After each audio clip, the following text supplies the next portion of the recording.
This is NC Spin, an unrehearsed discussion on issues of interest to North Carolinians. Now, here is your moderator, Tom Campbell. Welcome. You've heard and read the spin the media and the politicians have put on the issues of the day. To get the correct spin on what's going on in North Carolina, let's introduce you to our panel of experts. They include political consultant Doug Raymond, Chris Fitzsimon from NC Policy Watch, Syndicated columnist and author John Hood, and welcome to NC Spin, Dave Diamont, former House Appropriations Chair, teacher, and coach for 47 years. Well, this week's NC Spin promises to be an interesting show as we discuss the continuing redistricting saga, the $7 million Duke coal ash settlement, and what it means, and we'll raise the question of how to improve low-performing schools. Finally, we'll ask the panel to tell us something we don't know. So let's get started. Whether you're a political junkie or not, you have to admit the ongoing saga regarding North Carolina's congressional districts is entertaining. A three-judge federal panel ruled that the 1st and 12th North Carolina congressional districts were deliberately drawn so as to pack minorities within them, and ordered our legislature to redraw those districts by this past Friday. An appeal to the U.S. Supreme Court for a stay was expected until the untimely death of conservative Justice Antonin Scalia. On Monday of last week, the legislature held a public hearing that was filled with venom and accusations. On Tuesday, made the decision to go ahead with redrawing the maps. But in so doing, they played another card in the drama. Whereas minorities have complained because the maps in questions packed black voters, the committee decided it wasn't going to use race at all as a determinant in redrawing the maps. Doug, this was pure entertainment, as we said. The black leaders who had previously complained about these packed districts were then reversing course and arguing that race had to be considered in redrawing the districts. Was this just a strategic move on behalf of the legislative leadership, or were they truly trying to follow the dictate of the court?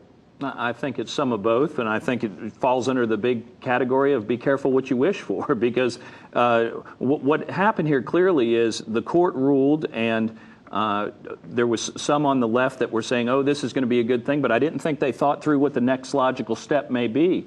And now that the maps are out and everybody's looking at it, we're hearing all sorts of weeping and gnashing of teeth. But once again, I think it's one of those situations of be careful what you wish for. But Chris, didn't they have some basis for that? I mean, isn't the Voting Rights Act still in effect? Isn't race have to be a consideration? And race is a consideration. And the complaint by the black leaders wasn't that they didn't reverse themselves at all. What they agreed with the court is that they not only created minority districts, but they increased the percentage in the minority districts to pack black voters, to increase the number of districts that would elect Republicans. Now, these maps still elect 10 Republicans out of 13 members of Congress that are still evenly divided. So that's one thing. It's still a political gerrymander, which isn't unfortunately illegal. We need to fix that with an independent process. Another interesting part of this is there are several incumbents who are directly We'll get affected. to that in a second. But John, so far as it goes, the governor called a special session. The legislature released new maps Wednesday afternoon late, and then Thursday and Friday voted on these new maps. And as Chris was saying, they're quite a bit different from what we've seen before, and we'll get into a great deal more detail about that next week. But were you surprised they were able to come up with these maps and sort of keep the districts as compact as they were? No, of course not. Their argument all along was they were following the Supreme Court's decisions, including cases in North Carolina. And when the new three-judge panel said, oh, never mind those decisions, we're going to reinterpret things differently, here's the key phrase: racially polarized voting. What the Republicans originally argued is, according to the Supreme Court, if there's evidence of racially polarized voting, then you need to draw a 50% plus one district if you're going to have that standard. The three-judge panel argued, or two of them argued, there was less evidence of racially polarized voting. So the Republicans said, okay, well, then we won't draw race as a consideration. Now, the problem the plaintiffs have, the Democrats have in this situation is they are essentially arguing that you should take race into account enough to help Democrats, but not too much because that'll help Republicans. There can't be a Voting Rights Act standard that has an obvious partisan meaning. And that's the problem they've got here. These maps were drawn, they're political gerrymanders. The three-judge panel said it's okay. legally to have political gerrymanders, so that's what the legislature did. Dave, you sat through many of these redistricting wars when you were in the North Carolina House through the years. Let's walk through the scenario here. So the House, the legislature passes these new maps. Is there any expectation whatsoever they can get passed, sent to this 3-judge panel, get them approved in time for the March 15th primary? I have no idea. But what I think is happening is the same thing we did when I was in Raleigh when the Democrats controlled. We all gerrymander in favor of ourselves. We want to re-elect our incumbents. Minorities want their seats. What this is going to do is this is a political drama that's very important here in Raleigh. But outside there, what we're seeing is the same old, whether it's Democrats or Republicans, drawing districts, eliminating competition, eliminating choice, eliminating legitimate debate on issues, and the voters are the ones that have it handed to them. You're saying what's old is new again? Yes. All right. Anybody got any speculation as to whether or not this can be done in time for the March 15th? No. And it's different. They have to refile. I mean, these are different districts, so that we're going to have another election and new filing and everything. I mean, they're not the same. Now, these are contingent on not getting a stay from the Supreme Court. Right. And that's what they're saying all along, contingent map. And Tom, Dave mentioned something I think is important here. Sometimes those of us who are involved in this and inside the Capitol so much, the average person out there really doesn't understand this argument because they say, okay, these maps were supposed to be drawn to help African American voters have it, but why were they complaining? What they were complaining about was that the maps were drawn that so many were put into one district that it limited their chances on surrounding districts. And that's the other reason. I had several people this week ask me, well, why don't they just deal with those 2 districts and move just those 2 congressional races back and let everybody else vote? Dominoes. Everybody else. Yeah. And these new maps, the maps that were current, that you were getting ready to go vote on, had 32 counties that were split, that had multiple congressional districts. In those counties, these new maps only have 13. So that's a huge difference. All right, so John, back to my question. If we're not going to have a congressional primary March 15th, right? Is the thinking now that we will move the primary to, say, May? I think the congressional primaries obviously will have to be moved if this is the map or some version of this proceeds. But I think all the rest of the primaries remain in March. Right. But doesn't that really sort of negate the premise that the legislature had by establishing the primaries in March to start off with? They told us, number one, we'd be a player in the presidential beauty pageant, and number two, that it was going to save the state lots of money because we were only going to have one primary. Right. Well, that's right. But, I mean, the courts have ruled, or at least a 3-judge panel ruled, that these districts are unconstitutional, so the legislature have to do something. It's not without precedent. I was struck by some of the Republican leaders complaining about the courts changing the primary and throwing the process into chaos when, of course, when the Republicans were in the minority and they sued, we moved the 2002 legislative primary because the court said these districts are unconstitutional. This is not unprecedented. And, of course, the presidential race will stay where it's at, so we're still somewhat of a player there if you want to use that term loosely. And then the other thing that you need to remember is that there's a chance that you'll have runoffs if somebody doesn't get a remember. So I hope when they write that language, they'll also incorporate that the runoffs will be held when those congressional. So maybe it won't just be one race on the ballot. But David, Chris alluded to something a few minutes ago. Every time we go through redistricting, we ended up with these lawsuits. And with the lawsuits, we're spending lots of money and lots of time, wasted time and motion as far as our election process is concerned. Do you think there's ever any possibility that it'll sink into our legislature that it's time for an independent, impartial redistricting commission? The people that will realize and be educated are the voters. They're the ones who will tell the General Assembly, who are elected officials, that we need to do something How are they different. going to do that? Just throwing them out of office, or? Well, that's a good question, because a lot of times voters don't pay attention to all the details of what goes on here. And as much political drama out there, and like you said, this is an inside game inside the belt line. These are the politicians' gamers doing this. The people outside are going to be tired, fed up with all this. They want their lives to be made better because of actions by the government. And these are petty little arguments. These are things that, you know, how does this help us? Yeah. It just adds on more fighting. So at some point they're going to say, would you people stop fighting each other? I mean, in my county, The biggest increase in registration is among unaffiliated. It has exploded. They're tired of the Democrats and the Republicans. Look at Trump and Sanders. The same thing on the national level. Right. Well, one can hope that sooner or later we might get to this. Well, we thank you for watching NC Spin on the air or on YouTube. Here's a reminder, there's much more on our website, ncspin.com, or on NC Spin on Facebook, and you'll find video footage not seen anywhere else, perspective pieces from our panel, and my weekly column. Be sure to get more balanced debate from the Old North State on ncspin.com, NC Spin on Facebook, or on Twitter at NC Spin Tweets. After these messages, Duke's $7 million coal ash settlement. NC Spin will return after these messages. I've devoted my life to public safety. That's why I back Buck. We need a strong Attorney General. That's why I back Buck. I want someone that protects our freedom, and that's why I back Buck. In the upcoming Republican primary, back Buck. Buck Newton for Attorney General.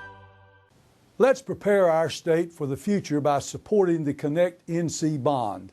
The bond will fund smart investments in education, agriculture, state parks, our National Guard, and infrastructure projects, creating job opportunities, strengthening our workforce, and driving innovation. It's a timely investment and a smart one for North Carolina families. On March 15th, stand with Farm Bureau and vote for the Connect NC bond. We now return to NC Spin. 2 years ago this month, we learned of a massive spillover into the Dan River of a Duke Energy coal ash reservoir.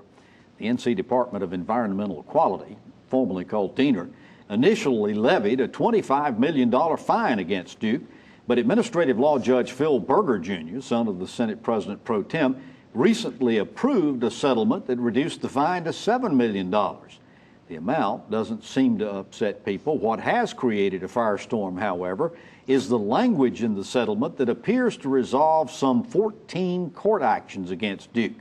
The agreement states, DEQ acknowledges that this settlement fully addresses and resolves all issues related to groundwater contamination at Duke Energy site, including all groundwater violations alleged in the state enforcement actions currently pending the Superior Court. Now, Duke says the agreement allows them to proceed with the cleanup of the coal ash pits.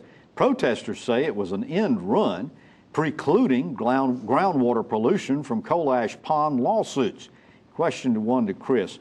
Superior Court Judge Paul Ridgway says this settlement agreement doesn't seem to settle the environmental cases before him, and he's reviewing the agreement. Was this, in fact, an attempt for an end run or just bad choice of language? Well, it's one or the other, and both are troubling, and I'm glad Judge Ridgway is looking at it. I remember when the McCrory administration sent out a press release trumpeting the $25 million fine for Duke Energy coal ash pollution at one coal ash pond near Wilmington. I thought, well, at least they're looks like they're enforcing the law. They're going to fine them $25 million for what they did to contaminate the groundwater near Wilmington. Well, it turns out, as you said, not only was the fine reduced to $7 million after it was heralded as $25 million, now it appears from this language that they have immunity from all other investigations and criminal penalties at all other sites, which I think is unbelievable. And I'm glad Judge Ridgway is looking at it, especially the way the McCrory administration trumpeted this as some tough enforcement when in fact it looks like they gave away the store. Yeah. Is there any reason or any justification, John, that we're hearing for why the settlement was reduced from 25 to 7? Yes. There was an argument made that because of the law, because of a legal finding and the way the law was originally written, that they really didn't have any choice. The courts didn't have any choice but to reduce the settlement. I guess that's persuasive. The lawyers that I talked to found it persuasive. It doesn't settle the question Chris brings up about, can you really settle all of them at one time at this amount? Yeah. Doug, the Southern Environmental Lawsuit Center claims that Berger exceeded his authority. Was that because they perceived that he was trying to settle these cases, or because he approved the reduction in the fine? Well, I'm not a lawyer, but I made a couple phone calls about this, and I think if his last name wasn't Berger, that this really, the settlement is definitely debatable, and I agree with some of what Chris said, but I think the whole spotlight on Berger has a lot to do with with his last name. I don't think he played as big a role in this as some are pointing out. David, you've always been one that has gone for common sense solutions. The common sense here says all that has to be done is to go back and change the wording in this agreement, and let's move on our way and get these coal ash pits settled up. Why do we have to keep going through courts with this? Is that common sense? With all the publicity of what's going on in Flint, Michigan, I think a lot of people out there want to make sure that their groundwater is protected, whether it's from Duke or anybody.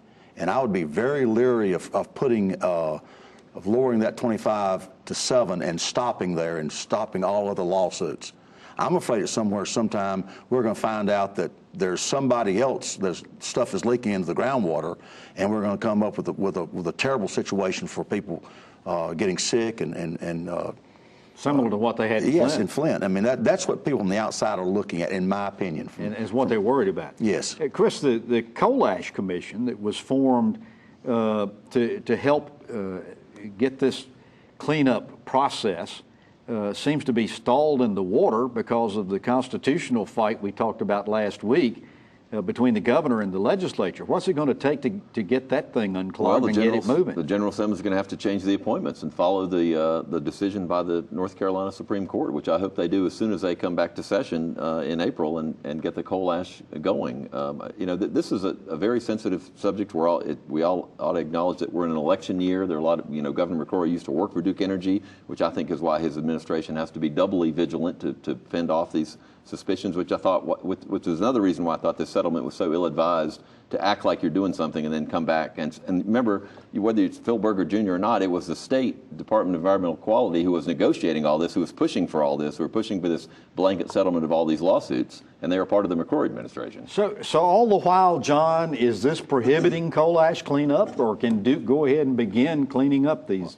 They can begin the beginning of the cleanup.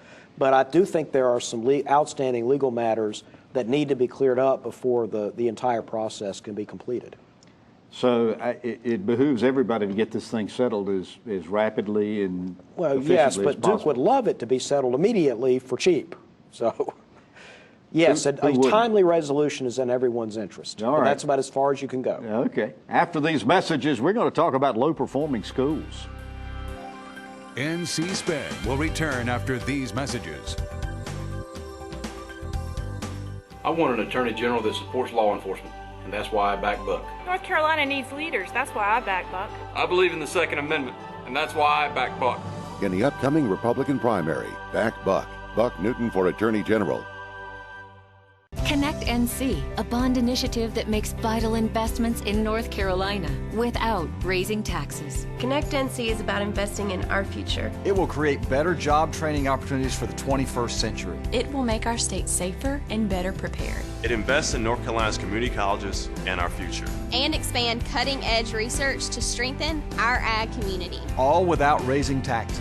No tax increases. Please join me in supporting Connect NC.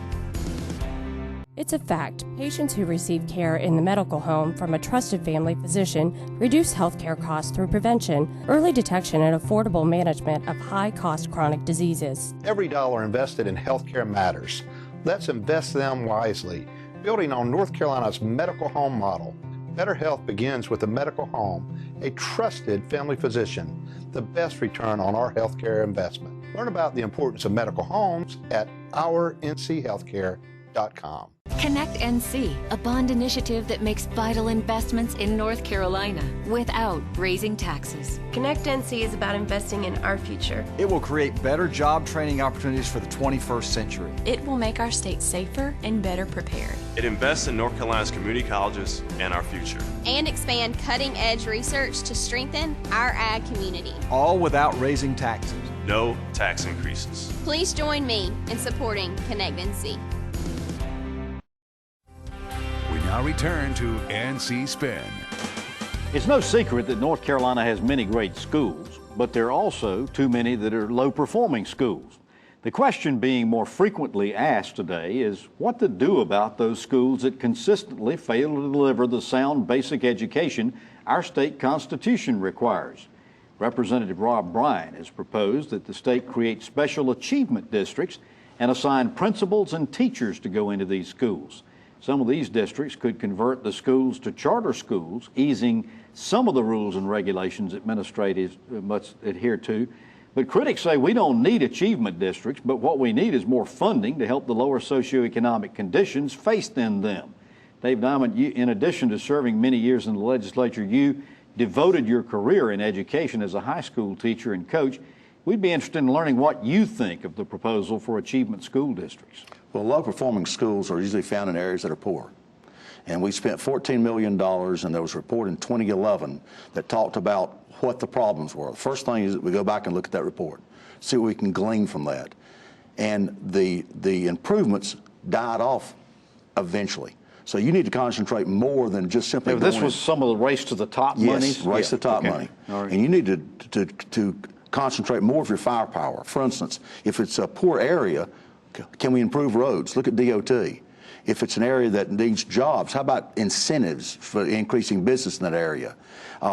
Take the university system, departments of education in the university system, they should adopt some of these districts and help them. Find the local talent there and see if you can encourage these young people to become teachers and go back in their community. It must be bottom up, not top down. You're not going to get anything to last unless you go in and help the people. Listen to them. Somebody at the state level needs to be enthusiastic, energetic, encouraging. You need to have energy, and then of course you always have to put some money into it, because these are areas that you know, my son's not going to go teach and coach in these areas, because this is not a good situation. It's not an idyllic kind of thing. Doug, you also worked in public education for several years.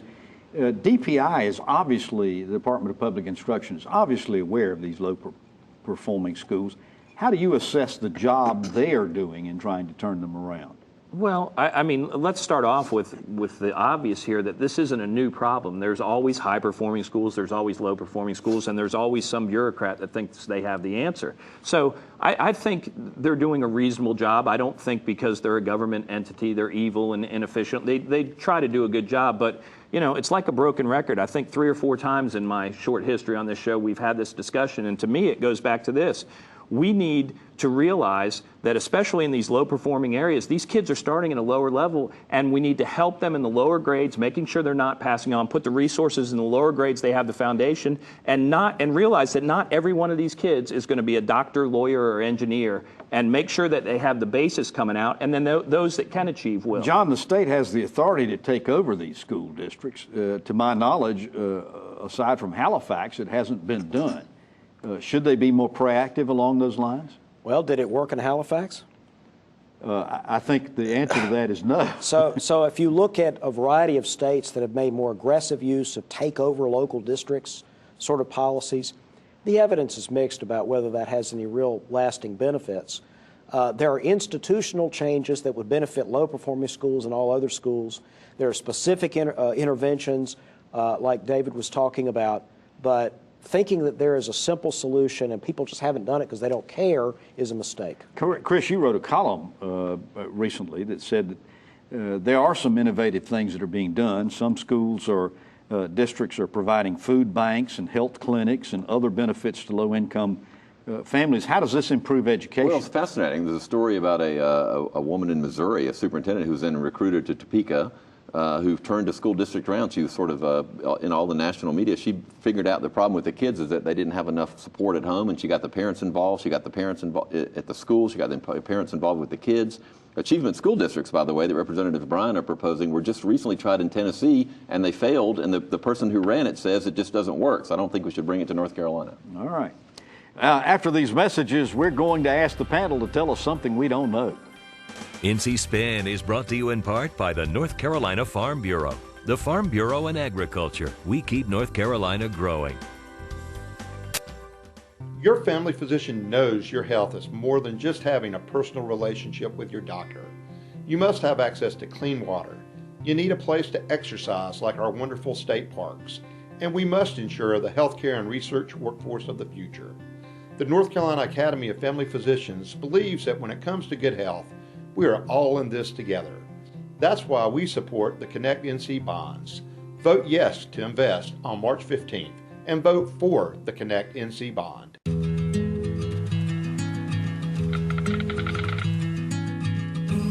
cost of everything has gone up dramatically over the last 75 years.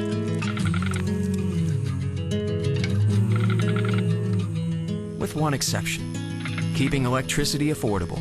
That's the power of your co-op membership. Learn more at togetherwesave.com. North Carolina's Touchstone Energy Cooperatives, looking out for you. Let's prepare our state for the future by supporting the Connect NC bond. The bond will fund smart investments in education, agriculture, state parks, our National Guard, and infrastructure projects, creating job opportunities, strengthening our workforce, and driving innovation. It's a timely investment and a smart one for North Carolina families. On March 15th, stand with Farm Bureau and vote for the Connect NC bond.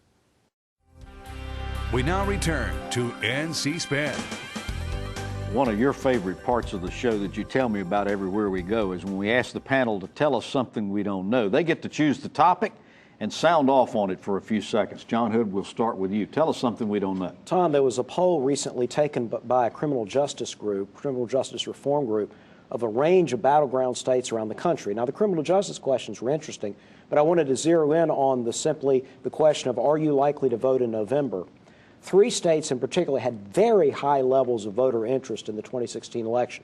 Wisconsin, which the generic ballot is leaning Democratic, Nevada, generic ballot leaning Republican, and North Carolina, where the generic ballot is almost exactly tied. North Carolina is a battleground state, has been in the past, is going to be a battleground in 2016. Most people are saying it's a toss-up. David Diamont, tell us something we don't know. We are very gradually eliminating the 12th grade in high school. We are encouraging our kids to take online courses. We're funding twice the same kid. We fund him to take courses at the community college to get credit for college, yet we're paying for teachers in the classroom in the public schools. This is the early college initiative. No. This is the technology piece, where we're pushing everybody into online courses. We have the funding for schools have been decreased to the point that we don't have elective courses anymore. So they're getting their courses done before they get to the senior year, and they're leaving. And all of us have extracurricular activities where I push for my athletes to develop by the time they're senior. They're gone. All right, Doug, tell us something we don't know. Got about a minute. The eyes of the political world on South Carolina this week, and for obvious reasons, we moved our primary up to March 15th because we wanted the eyes on us. And a lot of people are saying, why aren't the presidential candidates here? Why aren't we seeing all the ads?